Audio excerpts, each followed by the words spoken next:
So the Gallagher brothers have finally buried the hatchet and there's some Oasis dates on the horizon. Let's discuss, shall we?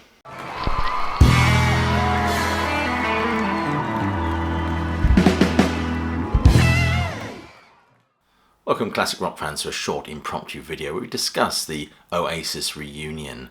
This of course is stellar news for a lot of people out there as this band haven't played for 15 years.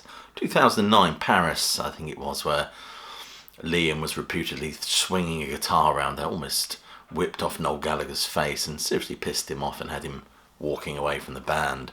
That's a story anyway, morning glory as they might say. And they've announced this reunion tour. This Manchester formed group, love them or hate them, very much associated with the 1990s. They helped define the sound of the 1990s and certainly are seen as the leading, one of the big four of the whole Britpop movement, drenched in cool Britannia. And the reunion, or suggested reunion, has been highly anticipated. Of course, Liam Gallagher's put out a couple of albums, or 3 albums possibly, and of course Noel's got his High Flying Birds. I must admit I've got a soft spot for Council Skies, so that was a great record. But they have now announced 14 shows across the UK and Ireland next summer. They said this won't be televised, so you have to catch them live. It also puts pay to these fevered rumours that they were going to play Glastonbury, or Glastonbungle as my daughter calls it, headlining the Pyramid stage. Obviously that's not going to happen. The band have announced on their website, the guns have fallen silent, the stars have aligned, the great wait is over, come see, it will not be televised. All the sufficient hyperbole needed for a reunion of this grandeur. And of course if you are interested, the dates are in Cardiff, Manchester, London, Edinburgh and Dublin, and these will be their only Europe shows next year. There have been certainly a number of hints that this reunion was on the cards really. The brothers seem to have warmed towards each other, and even in a recent interview Noel offered some praise to his parka-clad younger brother. So things are certainly moving in the right direction. Also there'd be a wave of hysteria and stampede for these tickets, I think. Even my local cafes offered an Oasis themed breakfast, which is exactly the same as the normal breakfast, but you get a roll with it.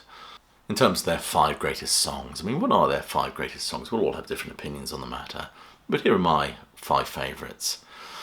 Coming at number 6, really, it's just missed the number 5 spot, is Cigarettes and Alcohol, with its shamelessly purloined guitar part from T-Rex's Get It On. Number 5 for me is Live Forever from 1994. I love Liam's voice on this. It's got that battered but blazing optimism, and this is a real anthemic number which is probably best sung at sort of closing time, I suspect. Interesting, I think it was The Independent this morning that said this was the number that saw Oasis shift from just headline-grabbing music press phenomenon to vast mainstream success. It certainly is an infectious stomp of a number. Number 4 is Morning Glory from 1995. Apparently this is a song about cocaine. I never knew that. I always thought Morning Glory meant something else. This is a coke song, apparently, and apparently it was cocaine that seriously fucked up this band, and certainly their 3rd album, all contributing to that final descent and crash. Cocaine does funny things to people, even has them, I don't know, swinging guitars around in woefully inappropriate small spaces. But this apparently is a paean and ode, if you like, to the drug's superpower. Please correct me if I've got that wrong, by the way. I'm not a huge Oasis aficionado. I just know what I like. But what I do like is this song is feral, it's aggressive, it's everything we want Oasis to be. And I particularly like Liam's bratish sneer in this one. It's particularly leery. It's thrilling and exciting, and you can see why it cements a reputation as being one of the most important rock and roll bands that come out of the 90s. Number 3 is Acquiesce from 1995. I particularly like the pleading tone of this one. It sounds rather like a moving depiction of the breakdown of the siblings' relations, despite Noel Gallagher insisting that's certainly not the case. Interesting, I think Noel Gallagher is not a great fan of this one. I think he insists that it's a B-side at best. Someone said that might just be hubris on the part of the writer, an indication of this band's inevitable decline.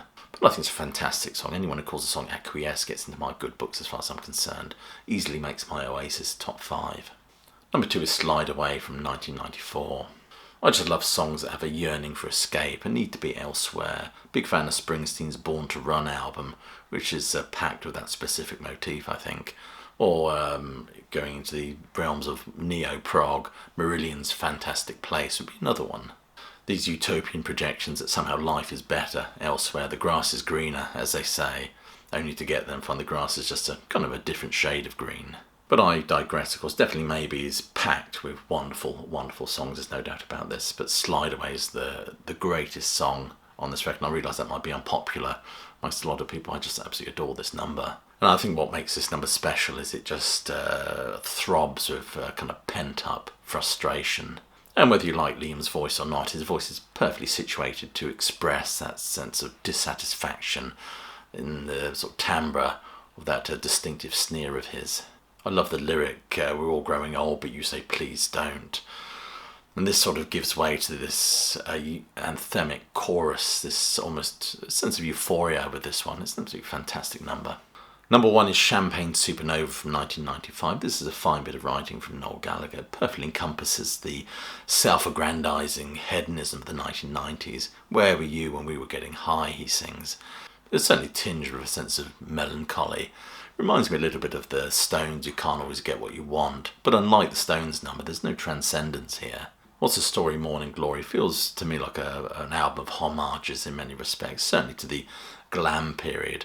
According to The Independent, they say that this is one of the great elegiac anthems that marked the waning of the glam period in the 1970s and sits it side by side with Bowie's Rock and Roll with Me, Mott the Hoople's Saturday Gigs and T-Rex's Teenage Dream.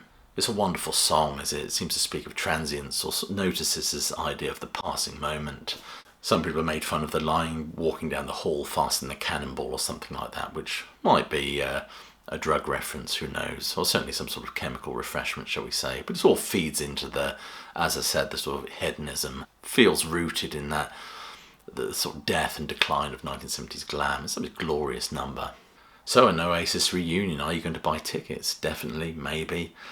I think I'll say no to that. I think the days of me standing in sort of big stadiums for hours on end are long gone, to be honest with you. So I'd love to hear your thoughts below. Let me know what your 5 favourite Oasis numbers are.